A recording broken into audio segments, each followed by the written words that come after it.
بسم اللہ الرحمن الرحیم۔ شروع اللہ کا نام لے کر جو بڑا مہربان نہایت رحم والا ہے۔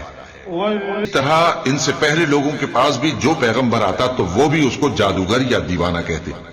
کیا یہ لوگ ایک دوسرے کو اسی بات کی وصیت کر مرے ہیں؟ نہیں، بلکہ یہ شریر لوگ ہیں۔ تو اے نبی ان سے منہ موڑ لو، تم کو ہماری طرف سے ملامت نہ ہوگی، اور نصیحت کرتے رہو کہ نصیحت مومنوں کو نفع دیتی ہے۔ اور میں نے جنوں اور انسانوں کو اسی لیے پیدا کیا ہے کہ وہ میری عبادت کریں۔ میں ان سے رزق تو نہیں مانگتا اور نہ یہ چاہتا ہوں کہ وہ مجھے کھانا کھلائیں۔ اللہ ہی تو سب کو رزق دینے والا ہے، زور آور ہے، مضبوط ہے۔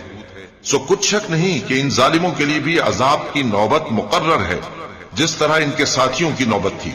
تو ان کو مجھ سے عذاب جلدی نہیں طلب کرنا چاہیے، پھر جس دن کا ان کافروں سے وعدہ کیا جاتا ہے اس سے ان کے لیے خرابی ہے۔